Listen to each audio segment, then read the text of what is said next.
본부과정 여러분 안녕하십니까? 성경 66권 개요 시리즈 오늘은 39번째 마태복음을 우리가 함께 살펴보도록 하겠습니다.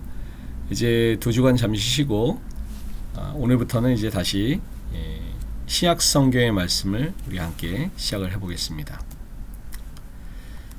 신약 성경은 4개의 복음서로 시작을 합니다. 복음서는 4권 모두 예수님에 대해서 다루고 있습니다. 복음서는 역사적 목적을 가진 기록이거나 전기가 아닙니다. 복음서는 설교요, 간증이라고 할 수가 있습니다. 이미 믿는 성도와 앞으로 믿을 성도들에게 자신들을 구원하기 위해서 사역한 예수 그리스도를 알게 하기 위해서 설명한 책이 복음서입니다. 예수의 사역에 관한 설명이 4권이나 있다는 것은 관점이나 강조점에 약간의 차이가 있음을 의미합니다. 각 복음서는 서두의 특징을 설명합니다. 마태복음은 아브라함과 다윗의 자손 예수 그리스도의 계보라라고 하여서 그리스도이신 예수를 강조하고요. 마가복음은 하나님의 아들이신 하나님의 아들 예수 그리스도의 복음의 시작이라 그래서 하나님의 아들이신 예수를 강조합니다. 또한 누가복음은 우리 중에 이루어진 사실에 대하여로 사실이신 예수를 강조하고요. 또한 요한복음은 태초에 말씀이 계시니라로 말씀이신 예수님을 강조하고 있습니다. 복음서들이 정확히 누구를 대상으로 쓰여졌는지는 알 수가 없습니다. 다만 이미 쓰여진 복음서의 내용들을 근거로 각 복음서의 특징을 파악하고 대상을 추정할 뿐입니다. 각 복음서에 구체적인 대상이 있을지라도 특정 대상을 위한 특정한 내용이라고 할 수 없는 것이 하나님이 특정 지역, 특정 민족, 특정 시대에 역사하셨을지라도 결국 모든 인류를 위한 사역을 행하신 것 같고 사도들이 특정 지역, 특정 시대, 특정 교회에 편지하였지만은 결국에는 모든 성도를 위한 동일한 복음에 관한 내용을 기록한 것과 같기 때문입니다. 종종 복음서의 주제와 서신의 주제가 다르다는 논쟁이 있어 왔습니다. 복음서는 예수의 삶에 초점이 맞춰져 있지만은 서신에는 예수의 부활에 초점이 맞춰져 있다는 것입니다. 신약 성경의 각 책의 기록 연대에 관한 연구를 보면은 서신들이 먼저 쓰여진 후에 복음서가 기록된 것으로 보여집니다.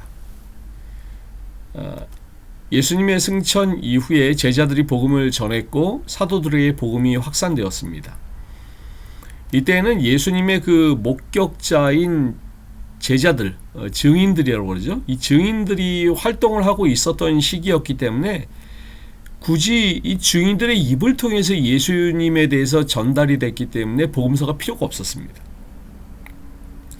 그래서 당시 교회들에게 보낸 편지를 보면은 신약 성경의 서신들을 보면 예수님의 삶에 대한 기록보다는 부활하신 예수님이 더 많이 강조가 된 것을 알 수가 있습니다. 왜냐하면 많은 사람들이 예수님의 삶에 대해서 직간접적으로 알고 있었기 때문입니다. 그런데 제자들이 이 증인들이 하나둘씩 순교하거나 죽어감으로 말미암아 예수님의 목격자들과 증인들이 사라져갈 때 필요성이 느껴지게 됐습니다. 예수님의 삶에 대해서 잘 정리된 이 글이 필요한 것을 이렇게 느끼게 되었습니다.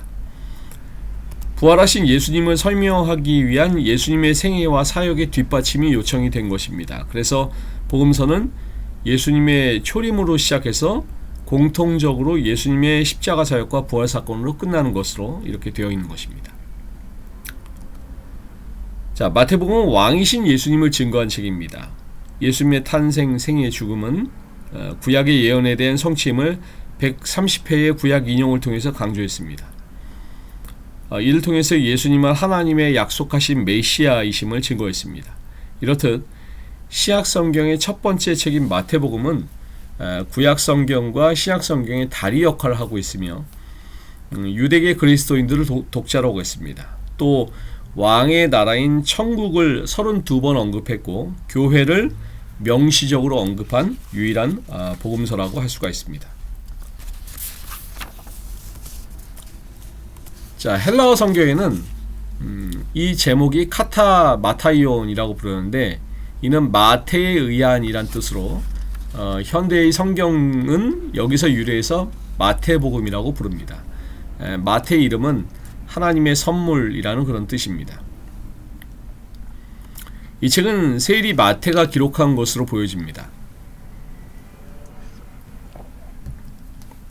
마태는 잘 아시는 것처럼 유대민족의 배신자로 낙이 찍혔던 세리였습니다.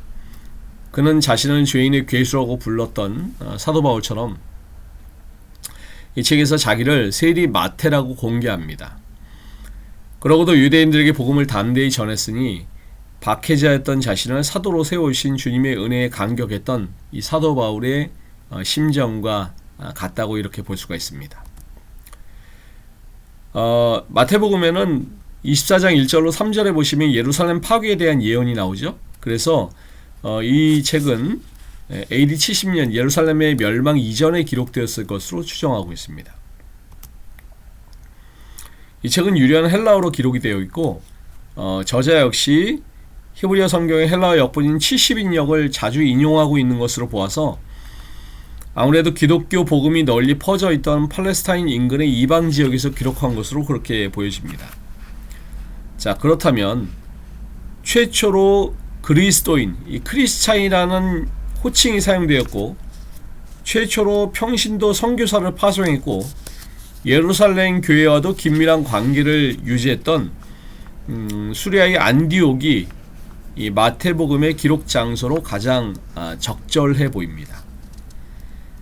마태복음은 예수 그리스도의 출생지인 베들레헴과 예수께서 어린 시절을 보내신 나사렛과 공생의 중심지인 갈릴리 지방과 북방 사역의 중심지인 두로와 제자들을 훈련시킨 북방 가이사랴 빌립보, 그리고 십자가에 달려 돌아가심으로 인류의 구원의 대업을 완수하신 예루살렘, 이런 것들이 중심 무대가 된다고 볼 수가 있습니다. 자, 마태복음의 주제를 살펴보시겠습니다. 첫 번째는 유대인의 왕 예수님입니다. 마태복음의 신학사상의 초점은 그리스도시요, 그 그리스도는 구약에서 예고된 왕이신 메시아입니다. 아브라함과 다윗의 자손으로서 예수님의 족보에서 이렇게 밝히고 있습니다. 그는 유대인의 왕으로 탄생하셨고 다윗의 자손으로 불리셨습니다. 다윗의 위는 영원하리라고 예언되었지만은 바벨론 포로에 의해서 잠깐 그 역사가 중단이 되었죠. 그런데 오시는 메시아에 의해서 그 왕위가 다시 계승되었습니다. 예수님이 베푸신 여러 가지 역사는 충분히 그분의 왕권을 드러내고 있습니다. 그러나 세상의 왕이 되어서 세상을 통치할 것이라는 잘못된 유대인들의 메시아관은 진정한 왕이신 예수님을 배척했습니다. 마태는 이런 잘못된 유대인들의 메시아관을 시정하고자 했습니다. 유대인의 왕이신 예수님은 성경대로 십자가에서 죽으시고 성경대로 3일 만에 부활하셨습니다. 부활 승천하시고 하늘과 땅의 권세를 가지시는 왕의 왕, 주의 주가 되신 것입니다. 메시아를 왕으로 나타낸 마태복음이 그 왕이 지배하시는 영역인 왕국을 또한 강조하는 것은 극히 자연스러운 것입니다. 그러므로 마태복음에는 하늘의 왕국이 33회, 하나님의 왕국이 4회, 단순히 왕국이 1회, 왕국의 자녀가 2회 등장합니다. 또한 마태복음의 천국과는 두 가지의 측면이 있는데 성장하는 천국과 돌연히 임재할 천국입니다. 마태복음은 또한 왕의 복음이라고 할 수가 있습니다. 마태복음은 자연히 하나님의 왕국에 초점이 맞춰져 있습니다. 침례 요한이 맨 처음 하나님의 왕국에 대해서 전파했습니다. 예수님 역시 복음 역사를 시작하실 때 하나님의 왕국에 대해서 전파하셨죠. 4장 23절입니다. 12 제자들을 내보내실 때도 하나님의 왕국을 전파하게 하셨습니다. 그러나 하나님의 왕국은 외견상 통치자를 받아들이는 데 있지 않고 마음으로 깊이 왕을 영접하고 그의 백성이 되는 데 있습니다. 하나님의 왕국을 위해서 침례 요한은 회개하라고 했고 예수님은 그를 믿은 자의 마음과 삶을 변화시켜 주셨습니다. 이런 점에서 볼 때 마태복음은 왕 대신 예수 그리스도의 정기라고 할 수가 있습니다. 또한 두 번째는 예언된 메시아인데요. 마태는 유대인들이 갈망했던 메시아가 바로 예수님이셨다는 사실을 강조합니다. 마태는 예수님께서 구약에 약속된 메시아이시고 인류의 구원의 대속 사역을 진정으로 성취하신 분이라는 사실을 입증하기 위해 16권의 구약 성경에서 거의 70회를 인용을 합니다. 또한 마태는 예수님이 모세보다 위대한 분이시며 구약의 모세처럼 그 백성들에게 율법을 주시는 분이심을 보여주었습니다. 예수님은 구약의 율법을 폐기하신 것이 아니라 성취하신 분이십니다. 예수님의 법은 구약의 율법을 초월했습니다. 따라서 회심자들은 지난날 지키던 율법을 버려야 된다는 강박관념에 시달릴 필요가 없었습니다. 오히려 그 율법을 더욱 완성시키신 예수님의 가르침을 어떻게 따라야 할 것인가 생각하는 것이 마땅했습니다. 구약은 약속의 책이요 신약은 약속 성취의 책이라고 할 수가 있습니다. 창세기 3장 15절에서 시작된 구약의 약속이 예수 그리스도에서 성취된 것입니다. 그래서 마태복음에는 성취되었다라는 말이 15번이나 언급됩니다. 마태복음의 목적 중에 하나는 예수 그리스도가 구약의 약속이 성취된 것을 보여주는 것입니다. 베들레헴에서 탄생한 것은 이사야 7장 14절의 성취였고 애굽으로의 피신은 호세 1장 1절을 나사렛으로 가신 것도 구약 성경을 성취하신 것입니다. 마태는 적어도 129번이나 구약 성경을 인용했습니다. 그는 회심한 유대 신자들에게 예수 그리스도는 진정 약속된 메시아이심을 증거했습니다. 자, 만약에 구약의 말라기에서 마가복음이나 사도행전이나 로마서로 건너뛴다면은 많은 분들이 아마 당황했을 것입니다. 마태복음은 구약과 신약의 가교 역할을 해줍니다. 구약은 아담의 계보를 말해줍니다. 하지만 그 계보는 슬픈 역사입니다. 창세기 5장에서는 낳고 죽었더라 라는 말이 반복되어 나옵니다. 아담의 불순종으로 말미암아 아담의 후예들은 죄의 삭스로 죽을 수밖에 없었습니다. 자, 그런데 마태복음 1장 1절은 말합니다. 아브라함과 다윗과 예수 그리스도의 세계라. 예수님은 마지막 아담입니다. 예수님은 아담 안에 죽을 인생들을 구원하기 위해서 이 땅에 오셨습니다. 예수님의 계보에는 낳고라는 말이 반복되지만은 죽는다라는 말이 없습니다. 마태복음은 죽음의 역사에서 생명의 역사로, 정죄의 역사에서 은혜와 긍휼의 역사로, 불순종의 역사에서 순종의 역사로 이어지도록 그렇게 하고 있습니다. 자, 마태복음에 나타난 하나님의 섭리를 우리가 함께 보시겠습니다. 마태의 직업이 전직 세리였죠. 마태복음에는 특별히 돈에 대한 언급이 많이 나오고 다른 책에는 등장하지 않는 세 가지의 표현, 반세겔 세금, 한세겔 동전, 달란트, 이런 말이 등장합니다. 그는 마가복음 내용의 대부분을 포함하면서도 세리 특유의 철저함과 세밀함으로 예수님의 가르침을 더 세심하게 전달했습니다.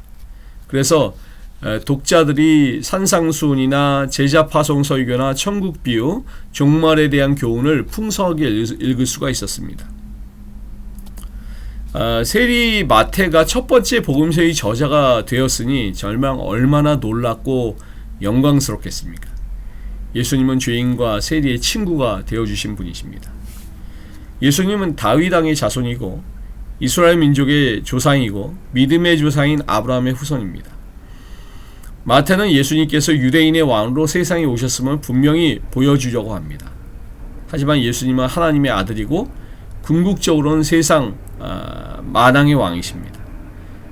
마태는 이 마태복음의 끝에 예수님의 지상 대명령을 기술하기 전에 예수님께서 하늘과 땅의 모든 권세를 하나님께 받았다라고 이야기를 합니다.